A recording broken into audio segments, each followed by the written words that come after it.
orders because now. Hey, I haven't done this so long. This is NFTeve. I'm here with Kat0Rice. She is a photographer and a storyteller, and we were just talking about storytellers. How I heard her speak on a space on Twitter, and she was talking about how she had come from this sort of line of African American storytellers and how important it is to keep the stories alive. And so, you know, she's a photographer, and so that's part of what she's doing now, which is so interesting. And how did you first even hear the word storytelling? I mean, that's an interesting concept in itself. It wasn't a concept to me until I was a lot older. In my family, that's kind of what we did. We all sat around and we would just rehash memories. And of course, if there was a dispute about the memories, you get a great story there, like these different views. And so I grew up listening to everyone tell stories. And, you know, my sisters and I ended up doing the same thing. So when we sit down, we're just talking about all these crazy stories, all these crazy experiences, people who some of the family no longer with us. And I guess that was the way that we also kept them alive, because we're talking about them. People even say, when they found that person has passed, like you talk about them like you just spoke to them 3 days ago. But that's just how we did it. We use storytelling to keep, you know, our family alive and our memories alive. The problem is, you know, as you get older and you start dispersing, you don't really understand that you need to keep doing this, because say if you lose someone, those are a lot of stories you didn't record. No one wrote down, no one recorded, that might just suddenly, they're just gone, they're just lost. And it's normally, you know, once you're at the funeral that you realize how many stories you've lost, how important this person was to the entire makeup of the family and the community they were in. And it's heartbreaking, and it happens over and over and over again. So I guess it's when, probably when I was a teenager and my grandmother passed, when that's like, we first have those instances when you're losing the older generation. And you're understanding you're losing not just that person, not just seeing that person or talking to that person, all the stories they had to tell you, all the stories about your history, it just everything, just like that. And you're kind of shell shocked.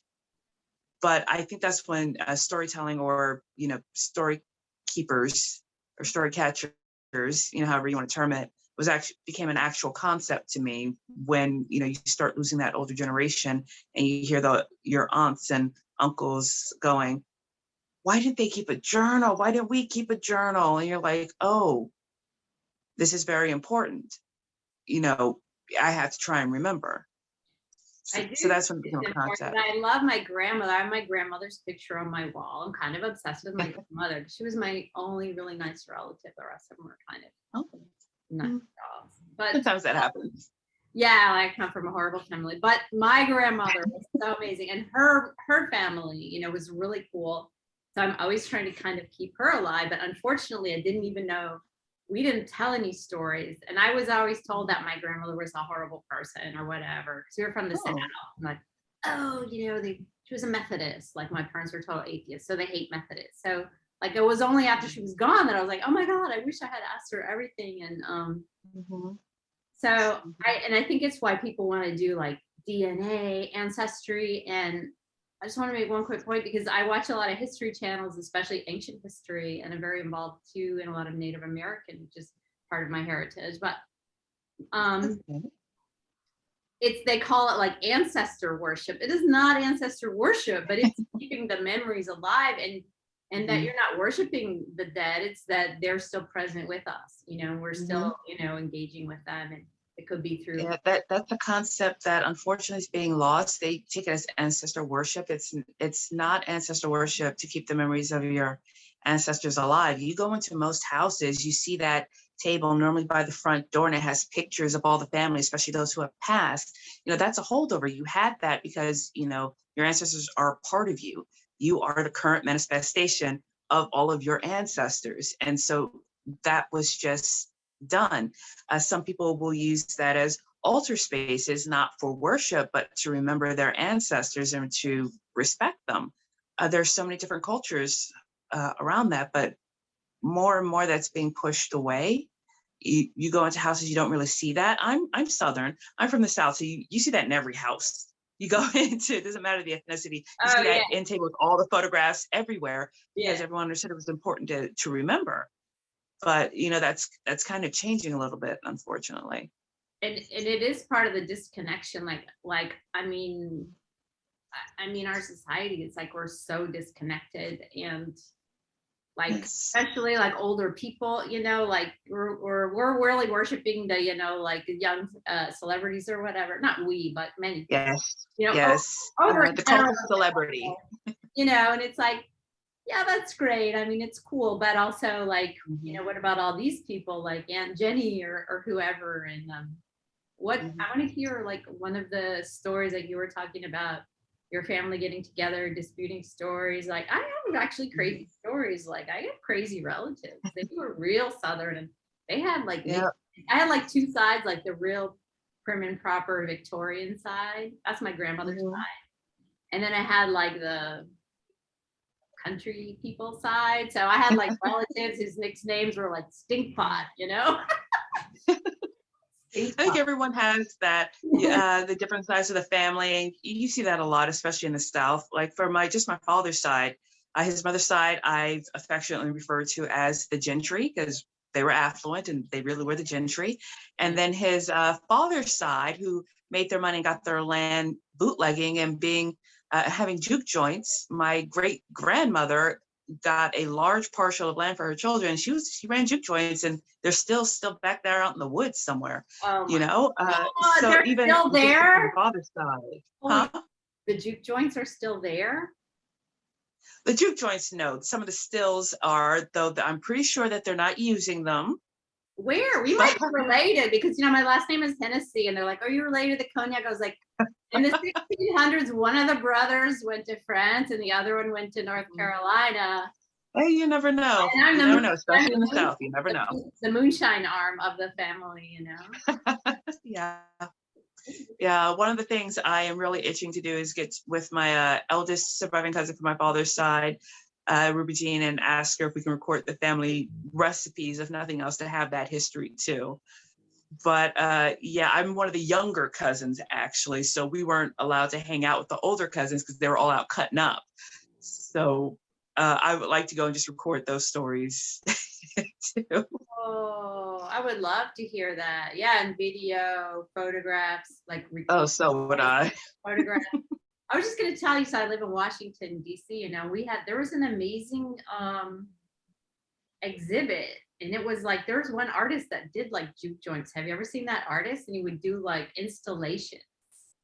They like recreated it. It was fascinating. Oh, that actually sounds really awesome. It was. Because a lot of music was created in places like that. Because that's a whole part of history completely lost. Like most people do not even know what a juke joint is.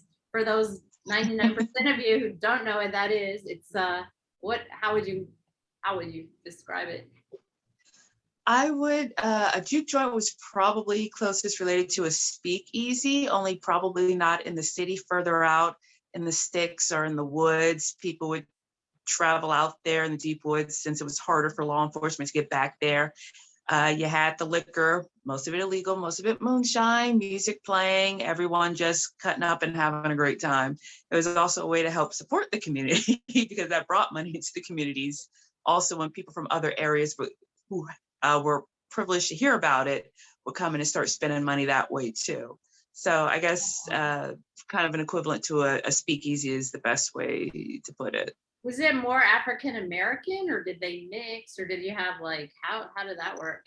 Here's the thing. If there was liquor and good music and you were okay and that people were okay with you, it didn't really matter the color of your skin. You could show up.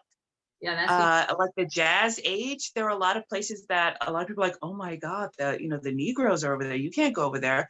But they knew when there was going to be a party and everybody showed up. I mean, you have the old photographs of the jazz age, the jazz parties. You see different colors up in there because everyone's just having a great time. Yeah, because that exhibit, I think it was a lot of pretty heavily on the African American. I can't really remember, but I was like, oh, that's so cool, because they're just like these wild parties. I mean, yeah, they could be. Yeah, I hope you record it. history. I would watch stuff like that. Like I never had a TV, but I listened to like the History Channel or ancient Yeah. stories, or I like comedians. Like comedians Oh, are stories in I like hearing those stories too. And juke joints, those were an important piece of history because a lot of people had very difficult lives, especially African Americans, but all ethnicities did. So you had to find something to look forward to enjoy, or else you weren't going to make it. It was just that simple. And juke joints were one way for the community to do that, oh my God. legal or not. I wish we had a juke joint. I would totally go there. It would be too heavily policed and Yeah. No, you can't do it in Washington. Everybody's so conservative here. It doesn't matter. Like you said, your ethnicity, whatever. It's like we all are like acting good, unless you're just like completely on drugs. But that's not mostly. 90% of people are very reserved. So that's why I was so inspired by seeing even that exhibit. You're like, well, a lot of the people at the juke joints were church going folks. So yeah, that's where you cut up. So maybe they needed juke joints. Yeah, I think we need one now. I just feel like, so let's hear one of your stories, or first, let me just ask you one of your stories from your relatives, just because I want to hear it personally. I'm trying to make short videos, but I can't, because I really want to hear the stories. Okay. Any particular topic? No, just anyone, like that first one that comes to mind when you're sitting around your family and you're arguing about So do you have stories of actual people who were in juke joints? Like that's pretty far back to have like a current. Yeah, well, actually, no, juke joints were going further than a lot of people would think. And as I said, I was one of the younger cousins. So I remember even in college, I was still considered one of the younger cousins. So I wasn't really allowed to go out to the spots, and I'm not going to say where those were. But yeah, we would, our grandfather would come up from Miami to come see us at college. And then he'd go out, see all his relatives out there. We're all having fun. Then after a certain time, he's like, oh yeah, Kay, Pat, Don, Ashley, y'all, take your other cousins, go to the movies. And they even give us money, like, yeah, go to the movies.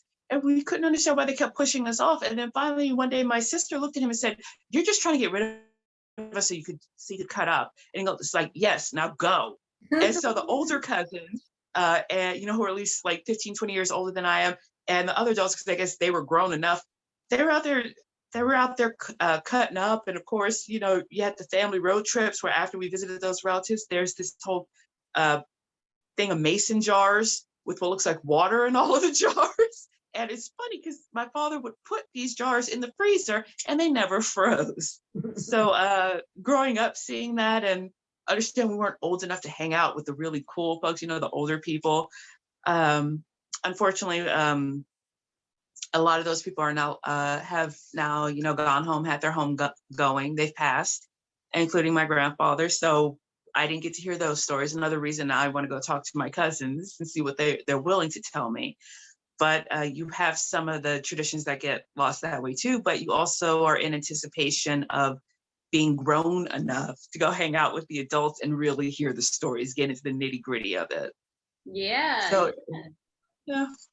So that's the first thing that comes to mind. I've always been curious about stories on both sides of my family. I've had story keepers, and these are always very respected people in the family. And of course, when you're young, you're like, I want to do that so that, I'm a respected member of the family. But as you get older, that's when you start realizing how important it actually is. And I went and got degrees in history because I wanted to do it, but getting a degree in history and approaching it that way is totally different from hearing it from your family and then researching it from that point. And it's just a different approach. So a lot of nuances can be lost or just not noticed if you're doing the pure historical method, which is important, but actually sitting down and listening, and you're able to ask questions, or you're able to put the cultural context into it also, so you can explain that to people too, so that they get all the jokes, they get all the subtext, they get all the slang. I got a little bit too big for my britches, I guess you could say, and didn't really see how much important it was staying long enough to hear everything, and went off to be a historian And unfortunately, there are a lot of opportunities I lost that way. And then I hear my mom and her siblings talking about how they wish Medea, my great grandmother, who I'm named after, who was the main memory keeper in the family. She could tell you where everybody was, whether it was up in Ohio, whether it was in the islands. She was so detailed in her knowledge of the family. She could tell you a skin tone, eye color, hair color, everything. Just completely. My mom had to do a family tree. So of course her mom sent her right to her grandmother. And my mom's like, oh, you know, I got an A on that one. My tree looked like a rainbow, but she had all the details on it. And one day she died when I was right before I was 2 years old. She got cancer. It took her in a year. No one saw it coming. And everyone after it, they all said that, yeah, they could feel it. She was gone, all that information, because they thought she was always going to be there. They understood she was older, but you think they're always going to be there. You're always going to have the chance to go talk to people. You have time. And no, sometimes you lose that information. So that kind of spurred me on to get back into my photography. And I understand there's a lot of information in place, also in the location, in where that history took place. And in the African American community, unfortunately, a lot of those places were either taken or lost to us because of Jim Crow. You know, if there's a lot of pressure, you leave your land because you don't want to be hanging from a tree. It was brutal. And all the land my great grandmother left her children, they couldn't utilize it because they were terrified to build in that area because of what could happen to them. So of course, as they get older and, you know, older people, they have medical issues, the land starts getting sold off and you start losing a little bit, you know, a little bit more. So I photograph places. I try and remember places and the cultural context around them. I try and go and find the artisans, the crafts people, the culture bearers, because they will tell you, always have great stories to tell you, even if it's in their artwork. And I try and photograph them. And some of them will allow you to photograph them, but some of them don't want you to put the photographs up. And you have to respect that. You understand that maybe they'll give you the okay later on, but you really have to respect community, especially the elders and their craft, because that is their craft, that is their story. Yeah. And that's kind of where my photography falls, trying to capture the story either in the people, the actual craft they're doing, the culture bearers, or the places they are in, so that people understand everything is so interconnected. Time, place, culture, it's so interconnected. You lose one little piece and it could just fall like a domino. Wow, this So is that's amazing, like NFT concept. I don't think anybody's NFTs. I mean, even in the real world, nobody's doing it because it's too hard to do, and you don't get your story disseminated. So it's like so time consuming, so much work, and you need to get that compensation so that you can keep doing your work. And then also it's just fun to make money, and then you get like more into it. And you know what I realized about NFTs today, because of so many reasons, but they are not only a way to make money, but they are an extremely incredible way to communicate or market or whatever you want to, you know, whatever you want to do with it, because it's this culture where you can send your pictures and your links, and then people can click your video, and then people can exactly. And there are no gatekeepers. My whole point is I want to go to the culture bearers.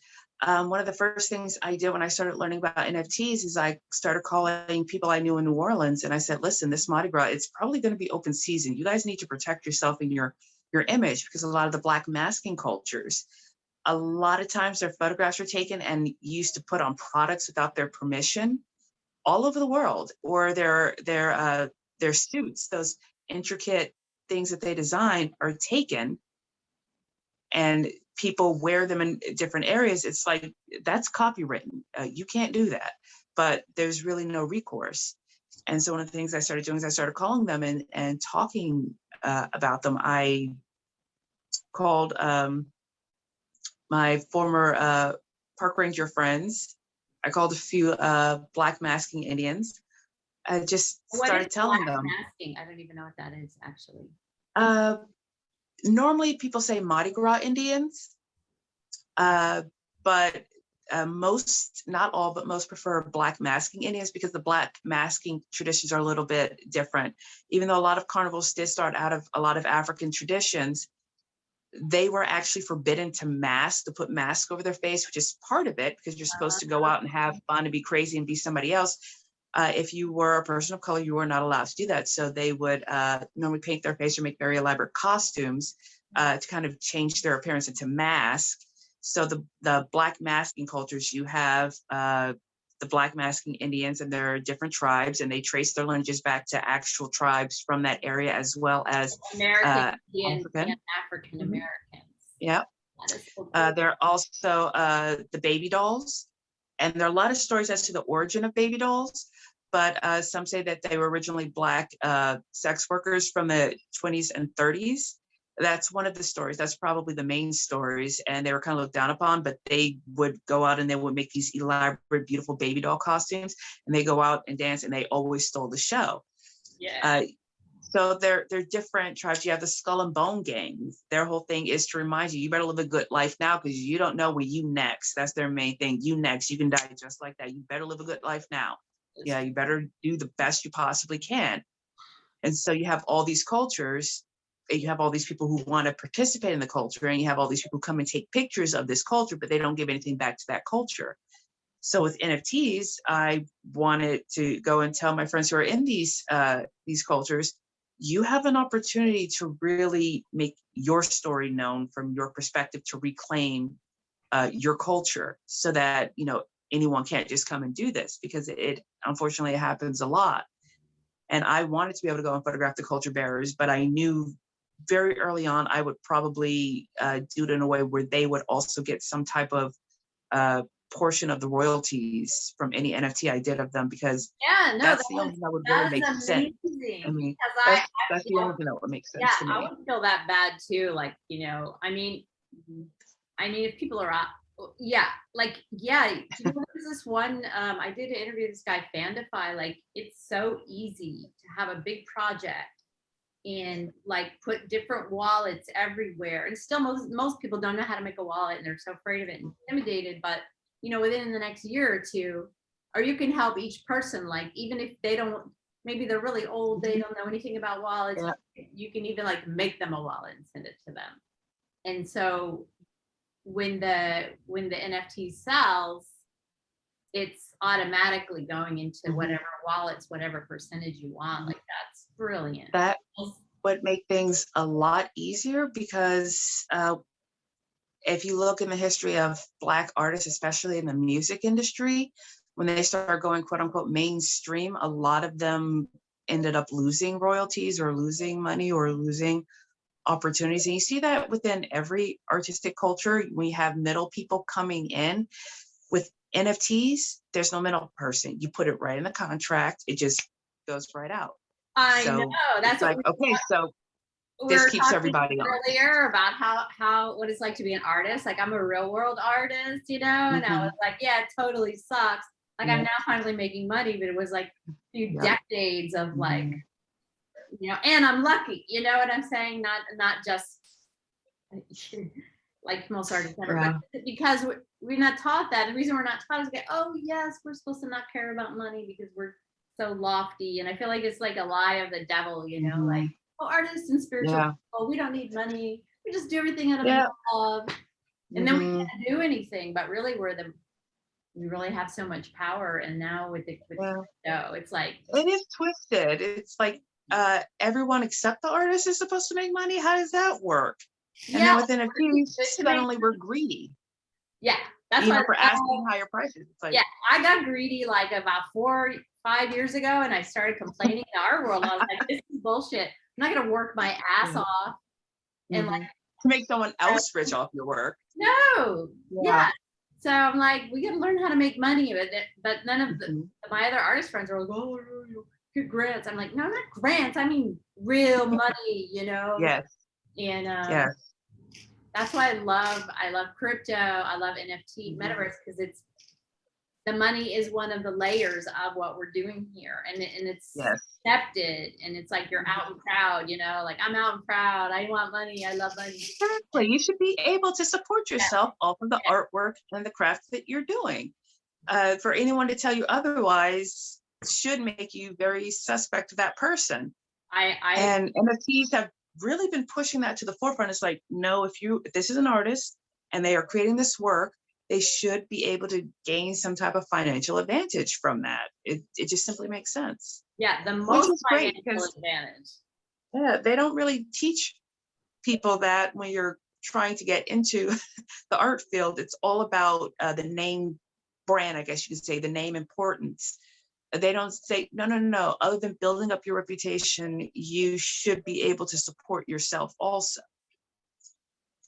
Yes. No, I think it's so cool. Like, I think a lot about supporting other people too, you know, because that's just how I think, and just like that, you know, but not just artists, but like women, spiritual people, all the people that don't have the money. It's like brainwashing. Oh, you don't do But NFT is really opening things up for them right now. You see a lot of people doing conservation NFTs where they're giving money back.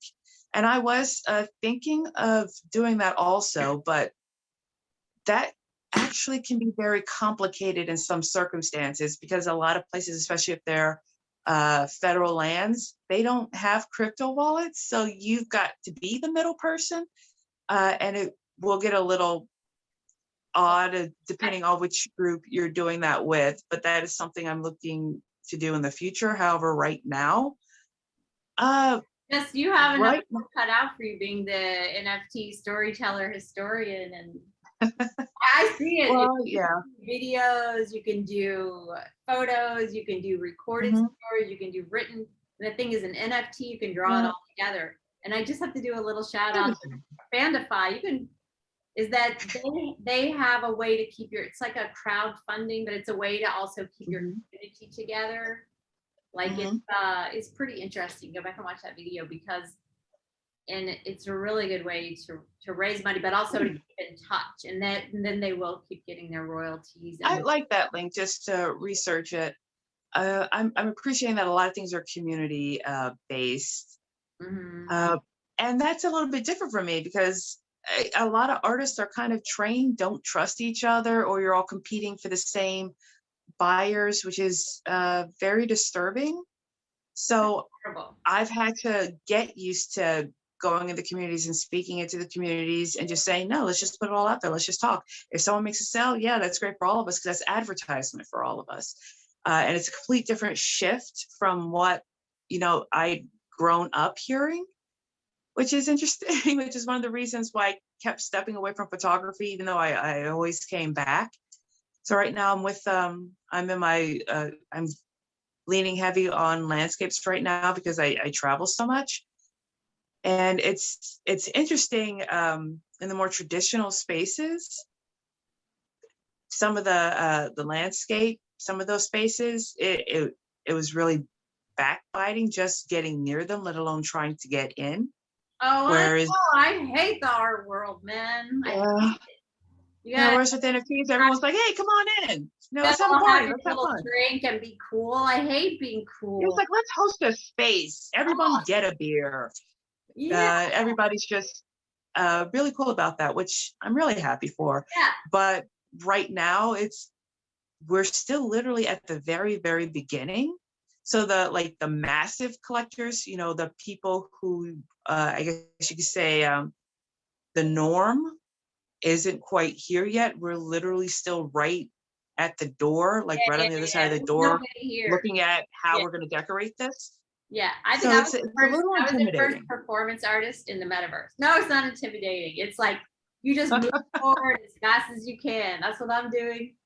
And just move forward as fast as you can. Do everything because we are in the beginning. We have this amazing privilege that a window opened, probably one of our relatives. I mean, that's what I think. Open this window like, hey, go here, do this. And you're like, all these new opportunities, which are wild that you don't quite know how to do them. There's no blueprint yet. You're kind of you're literally making it up as you go along in a And you lot can of do ways. whatever you want. Because even in the beginning, I was like, well, am I supposed to do this? Am I supposed to do that? And I'm like, wait a minute, I'm just supposed to do whatever I want, like Okay, I, that's a good way to look at it too. yeah, I like yeah, that yeah. concept. Because you're gonna hear people like on the spaces, well, if you want to do marketing, you gotta come to the spaces 5 days a week, blah blah. Mhm, Like, mhm. Yeah. like, oh, we should put everything on this platform. Oh, you should stick to one, and I'm like, I'm dead. Like, my nature is to do like 10 things all at the same time. That's just what I do. Mhm. I'm like, Yeah. I'm gonna be on every Yeah, platform. you don't have to niche down anymore, which is a wonderful thing. You don't have to niche down. That's one of the issues I had. It's like, well, you can't do landscape and then do street photography and then try and go and photograph culture bearers because, it has to be aesthetically cohesive. And now it's like, no, put your stamp on it. This is what you do. The people who like your work will collect your work. It's just as simple. And your cohesiveness is like all of our weird names, like Kat0Rice. I'm NFTeve. Like Yeah. it's like that's Yeah. whatever I do is under whatever I do. And no, I think here's my feeling is that so I am just putting on my first collection, and I did sell one, which I cried. I think everyone cries, when they sell their first NFT. It was like Aw. $600. Was it like a I haven't been there yet. I'm hoping to uh, soon, but I you're gonna haven't gotten there yet. cry, like, I'm and looking that was the forward main to it. I cry. hope I'm wearing mascara, so it's like all the way down here. I know everyone cries. You get so But yeah, overwhelmed. it would be a joyous thing because we're in a new space and the atmosphere is different. It's very much community oriented, and to get that validation and in the community and being able to use that to further your work. Yeah, it's celebratory. It's probably going to be overwhelming. Like I said, I'm really looking forward to it. I hope I ugly cry when it happens. I really do. Exactly. Yeah, I want it. Here's the thing. Here's a little tip. I know this is not what this video is about, but I love talking about crypto NFT. So here's my thing. Okay, I'm putting up my cats. I'm gonna do 50, one of one, and then I'm gonna go on to the next thing that I do because I'm not like born to make cats. Like I love my cats. I'm gonna do the next thing. But the thing is, they're gonna be there forever, and they could sell. Like I could go 5 years from now and shill the hell out of them and sell them. If they didn't sell, I mean, I'm not thinking that's not going to be the case. But even if it was, so you can put all your stuff up there, start telling your stories, do whatever you have to do. And it might take a minute to catch on because it's not like an ape or some, it's a different concept. You're more of an artist, a historian. You have a different, model than the most stuff out there. Not sexy ape. It's not sexy ape. Yeah. So, but eventually, once you get selling, like I see this in my mind's eye so clear. Once you get selling, you're gonna blow up, and you're gonna be famous, and you're gonna be on like TV because 2, 3, 4, 5 years from now, everybody's gonna be like, oh look, this was the NFT pioneers. Look what they did. This woman single-handedly brought these stories back into the public sphere. These stories that were gone and lost forever are now brought back in. So I think I'm hoping I'm gonna be able to help a lot of the culture bearers do this on their own also. Yeah. I'm of the mindset I don't need to be the person who does it all, but you're hoping that the culture bearers will do it, if nothing else, for their own personal communities. But other people. yeah, it's something I am so looking forward to, like 5 years down the line. Yeah. It's like, well, I wasn't one of the original OGs, but I am a great dame You of are the whole thing. Just saying. And the thing is, you later tons of people will do the same thing. So it'll be huge. You just, it's not like you're the only one who will ever do it, but you'll probably be the first. And there are a lot of storytellers, a lot of traditional storytellers, but they can be hard to find at times. Even though they do advertise, just that unfortunately a lot of people aren't looking for them. A lot of people don't have that concept anymore. And a lot of our morals, a lot of our behaviors were all shaped by the storytellers in the community and the family. And losing that, I think it has had an effect, on society. Oh, for sure. Yeah, no, we're just all like floating out here alone with no guidance. I mean, look what we're doing. No. So I had a really good point. Oh yeah, this is what I'm doing too. Like I'm doing similar to what you're doing in a different way. Is that Mhm. I'm like like the hidden gem hunter. You know, my channel is Oh, not like I'm not like the most popular YouTube channel and like get it, 100,000 people watching it. But what I'm doing is I just have my eye open, and when I see something interesting, I'm like, you know what, this is yeah. very interesting. I want to talk to this person, and I'm documenting them. And maybe my channel will never blow up. Maybe it will. Like, there's no way to know. I think probably in some years it will be like, oh, look at these. I'm betting that it will. I feel like it will because it's very unique, but it's going to take. Mhm. It's a nichier market of people that's interested in this kind of stories, but Well, they right now it's niche, but soon it's going to be documentation of how this all started. And you are documenting it and you're Oh my talking to people God. and you are doing that work, and that is important. Yeah. Now I love doing it because I love tomorrow I'm doing a video on moms. Have you seen there's like a whole genre of people talking about their making art about their postpartum depression, Oh. all this crazy stuff about moms. And it's really interesting. And so I don't know, that's what I'm saying. Like I like stories, I like hidden gems, I like long Mhm. conversations. Um so show us one of your works. I think it's so funny because I was seeing your works before, your landscapes and traveling. So Mhm. when you were talking about your relatives getting in the car and doing road trips, I'm like, oh, that's why she's doing road trips. Because so many things we just do what our family did, like You subconsciously. just do. I remember those road trips growing up, and I loved doing that. And a lot of people are like, okay, wait a minute, you drove for how long? Where did you To me, go? it's like, it's what you're supposed to do. Huh? Where Yeah, did you're supposed to do. So it's not a big deal for me to get in the car and go, uh, especially if it's something you want to see. And yeah, just have fun with it and just enjoy and see what's around you. Even just seeing the landscapes just change can be incredible. Oh, I love it. I Really opens had your my mind first up day in to, Florida. It was awesome. yeah. Hmm. I'm so glad I didn't fly. Like I went from 1 hour to the next. I was so stressed out. My heat was broken in my Hmm. building. I'm like, screw it, man. But I drove to Yeah. South Carolina Yep. where I had grown up, and North Carolina, Uh-huh. and then seeing the If you're driving through Florida, you just got to learn the rules. There's certain counties you're going to go the exact speed limit because they make their money from people who speed. yeah, They're waiting for you. It did cost me $200. Yeah, that's how they make their money, because you're not going to go back there to contest a ticket. You're going to just pay the fine. So you go the speed limit on there, and of course, all the different roads for being on a road trip. Like, no, if you're co-pilot, you don't get to take a nap. Uh, they deliberately drive on those slated areas, just shot you back away.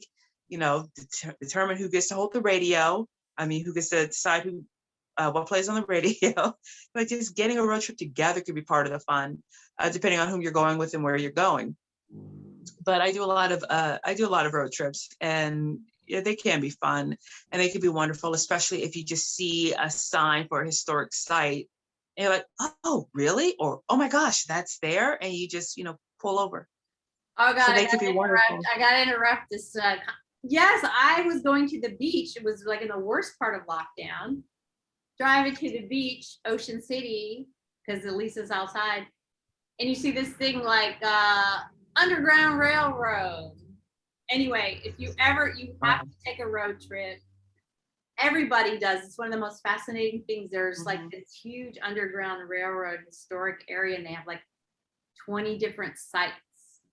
And I think Wow, a lot that's of it's like impressive. Harriet Tubman. This is what happened here, and you go to all. It was just mine, and this is like Eastern I Maryland. would like You gotta go. I would actually like to see that. I don't mean to brag or anything, but I'm one of very few people outside of her family that's actually held her personal sword and pistol. Whoa. Mhm. During my graduate internship, the case needs to be clean. It's a private collection, so you can't really photograph it, or else I'd have had pictures. Wow. But I got to remove it from the case, wrap it properly for storage so that the case could be clean. So yeah, that thing was heavy. The pistol was heavy. I was like, this was her sidearm? Wow. So that's kind of a cool little a That's side very note there. cool. And you're reminding me because I saw her movie because actually I had a terrible brain injury right before that. And my Oh. friend told me, they were like, Harriet Tubman had a terrible brain injury. She was like hit with a rock. Mhm, That movie, like she had a very serious head injury. I'm just mhm. thinking of her like because part of her, she would have seizures and stuff, to be that strong and to do everything she did. And Oh, she is the woman they called Moses. really cool. Yeah. So that's just like you're saying, you're just driving along, doo, doo, doo, doo, doo, and then and there's nothing there. That land hasn't changed because it's on the other side of a bridge, Mm, It's, mhm. it's like very they haven't built it up, ever since then. Uh, It's just sort of like real quiet, sleepy land with nothing changing. So oh, interesting. you would love it. I probably would. You're in the Boston area, right? Actually, no, right now I'm in New York. Oh, that's right, New York, but like upstate New York, right? Mhm. Which is odd because apparently there are a lot of NFT things going in New York City that I only find out about after the fact when I see it on someone's Twitter feed. And I'm like, why do I not know about this?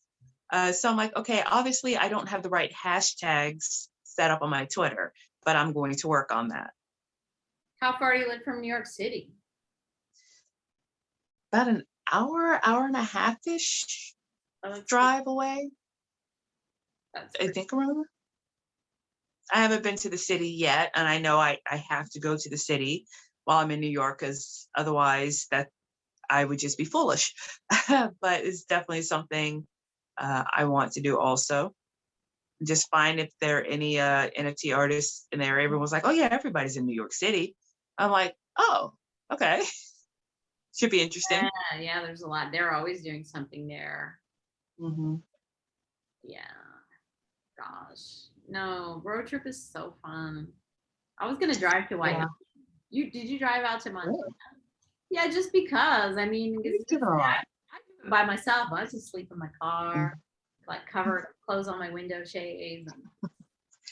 Well, you research where the best exits are. There are books and there are apps that give ratings, like which ones have 24-hour security, which ones are safer. If you're Really? going to do that, Oh yeah, and better you can idea. just drive. Yeah. Because when you Some go people and do you that. stop in a hotel, it's like you're so tired and you gotta check in, you gotta take all your stuff out of the car, put all your stuff back in the Yeah, car. can be. That was too Yeah, that was, it depends. Sometimes you'll do hotels just for the hot breakfast in the morning, just so you don't have to cook. You just have the hot breakfast and then go. I drove all over. I've done I that just took too, like but 3 hour naps in my car, just direct to go to sleep for like 3 hours. And yeah, just let the seat back, get your cover, pull it over, you can go to sleep. Yeah, I've done that a few times. But you really have to make sure you're like just make sure the area around you is safe. But yeah, it's doable. no, I know it is dangerous. I actually know somebody that had an incident doing that. So Mm, I just yeah. I was like in the daytime around where people were. So but yeah, it was uncool, but that's good to know. So show us some photos, show some NFTs, and tell us a story because now we've gone so long. And, You have to edit down. Yeah. I don't edit. I don't have time to edit. So everyone who's going to see your pictures had to listen to all of this, or else they could have fast forward. Maybe I'll put that in the links. Like, if you want to see the art, fast forward to this. Well, that would work too when you think about it. Oh, am I doing it from my end or are you doing it from your end? Yeah. Because my connection's kind of wonky right now. Is it? You can't hit the share screen? I can, but I'm not sure if it'll pull up from my side because I'm not really used to doing it this way. And I don't want to just mess everything up. Where can I find your work? Maybe I'll try to find it. OpenSea? Oh, I know. OpenSea is like the world's slowest website too. It is. They call it, they're starting to jokingly call it Broken Sea because weird stuff's always happening. Right now, it's having a hard time recognizing Polygon for whatever reason. Yeah, that was because Polygon was changing something, and then I put my collection up. All right, what's your name on OpenSea? It's the same, Kat0Rice, Kat0Rice. Cat with a 0. Mhm. Rise. Yeah, I figure let it match Twitter and just be easier that way. Now you have to match on all of your platforms because this is really, the most important thing of all marketing is just your name. Because Kat0Rice, like I wouldn't even be able to find you because you're like, is that with a C or a K or with a, Mhm. but then if I Yeah, look at like I know. Look at that. Is that Kat0Rice, with a C? sorry, Is I'm that a K? Or, how's the ending spelled? then it will be hard. Okay, I found you. Mhm. Let me share my screen. But Painterly Drives is Oh, the latest one I put up. That was from this past fall.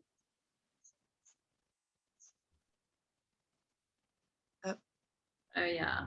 Oh God, that's so beautiful. This is so beautiful. Mhm. Those are actually raw. I didn't have to alter those at all. The light was just that perfect. It was really incredible. All right, so tell us a story. Do you write your stories in the description of your The descriptions of some of these are in the next to the photographs. Yeah, for these. But for these, this was a road trip. I was actually going to Capitol Reef National Park. I was not where's that? not too long. I don't think I'm anybody sorry. knows that. Where is that? Well, I was driving through southern Utah. Oh, Utah. Okay. Uh-huh. And it was just absolutely beautiful. I love going early so I can see the sunrise because you just get the most beautiful images. And I'll pull over in a safe spot and I'll take pictures because some of those beautiful sights you've seen that way. This particular one, with the sky coming and the light changing, and it was autumn. You saw the leaves, and of course, I pulled over and I started taking pictures.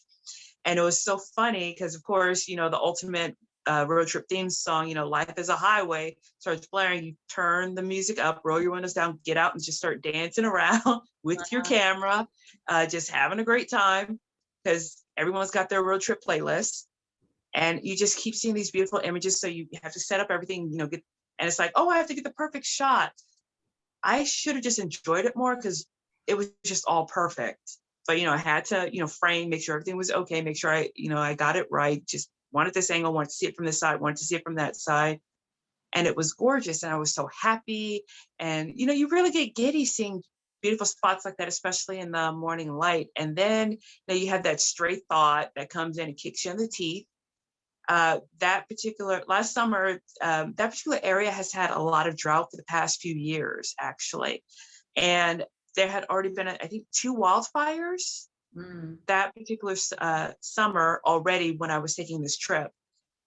And a few of them not too close. And about 3-4 years back, there had been a massive wildfire, which just charred a lot of the land, not probably less than an hour's drive away from this spot. And so you're like, but I might not get to see this again.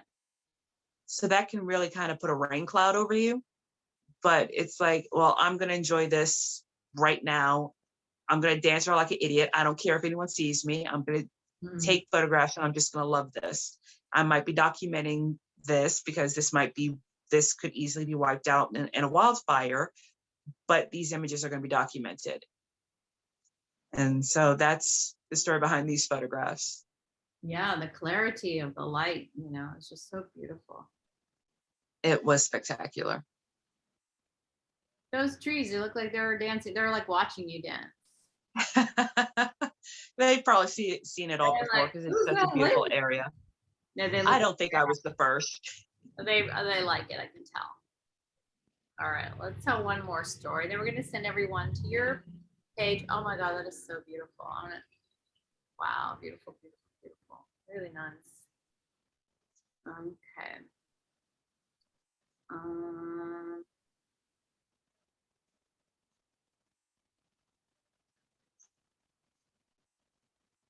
All right.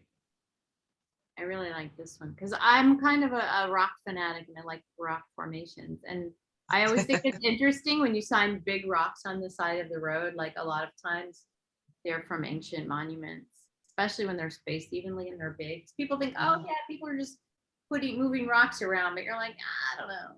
It takes a lot of work. I actually don't know. Those are natural rocks, but I don't know if they were deliberately put there or if it just was. But that's actually in Montana, Mm-hmm. in northern Montana. I drove 6 hours to get out there near the heading towards the buffalo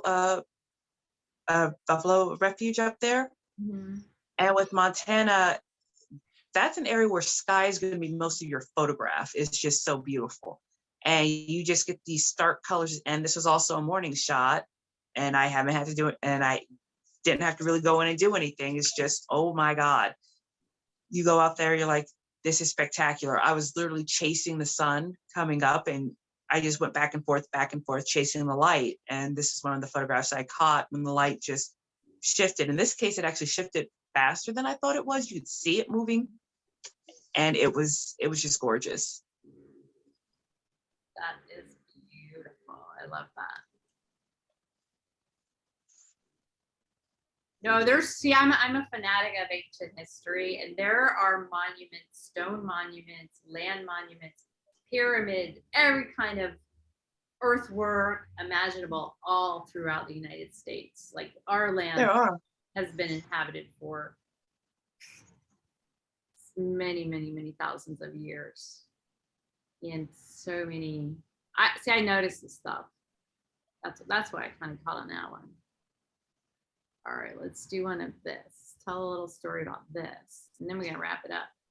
Oh, so you managed to do part of your, this is on Polygon. For those of you who don't know, the purple diamond means Polygon. I wanted to try Polygon also because I've been hearing such good things. However, there have been nothing but weirdness ever since. So yeah.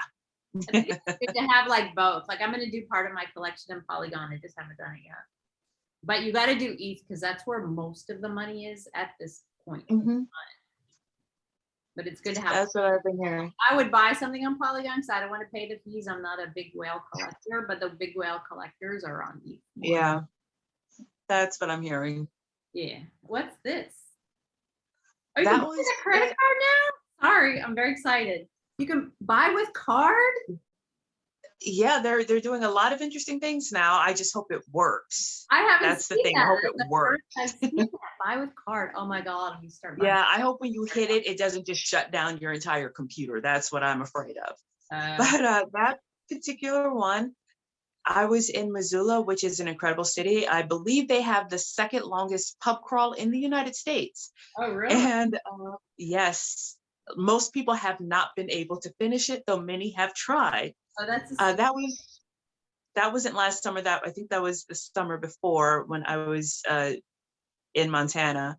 But it's a beautiful spot, and there's a lot of building going on, and it's weird when you get out there because it's very much a mountain town that became a city, but still has the town vibe to it.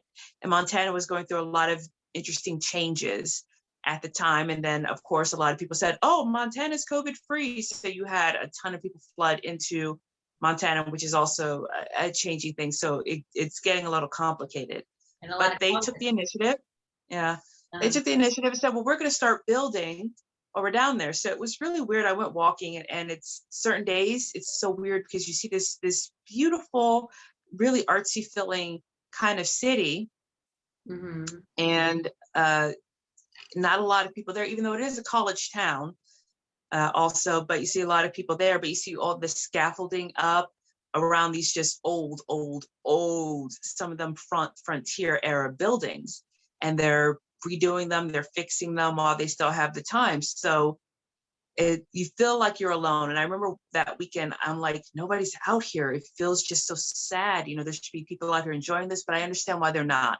And I was walking down this tunnel, and I just loved the light coming through it. And I thought, well, you know something? They're building right now so that when all of this is over, they'll have completed this. So there's light at the end of the tunnel. And I wanted to photograph this as, okay, there's light at the end of the tunnel. You know, even though there's nobody out here now, it's okay. And I framed the shot just in time for a skateboarder to come around the corner, start going down the tunnel, scared the living daylights out of me. But I smiled and I said, okay, well, that's a good lesson for you. It's never as lonely or desolate as you think it is. There are people here, and there are people still living. It's going to take a while to build, but it's going to get done. So that's why I really wanted to keep this photograph out in the forefront, because I thought it was a good lesson. Yeah, it's amazing now that it's because people talk about telling the story about the art. Because now that you say light at the end of the tunnel, like now all I see is the light. Before all I was seeing was the tunnel. So it's so amazing how hearing the story, the perception of even how I'm looking at your piece, and it's amazing. You got to call it light at the end of the tunnel. Like, yeah, it is really cool. I really didn't anticipate the skater though. I was already taking the picture as he came around the corner, started shooting down it. And I'm like, oh my God, because he was coming fast. But I just thought, you know, something that's just a great representation on how you need to look at life. Oh yeah, for sure. There's always light at the end of the tunnel. Yeah. That's what they say when they come back from the other side. Anyway, you know. All right, I think I should wrap it up because it's so long, but everybody go look at all of her works, read her descriptions. Like, these are really beautiful. So beautiful. I just have to. But if you want a good laugh, I do have a video. It's not for sale, but it is up on OpenSea.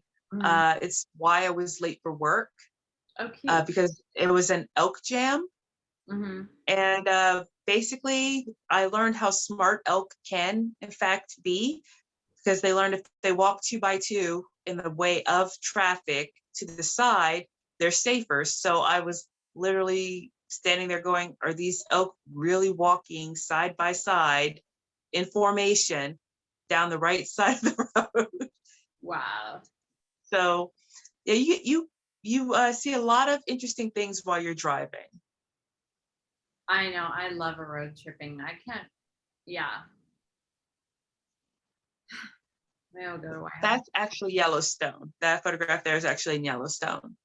We're in a very interesting time right now where as of a ruling, they decided that since the government had not caught up with its permitting for just regular people or even, you know, YouTubers, just a single person with a camera, everything was for like productions for like movies and commercials. They thought that that was kind of unfair for just the random content creator.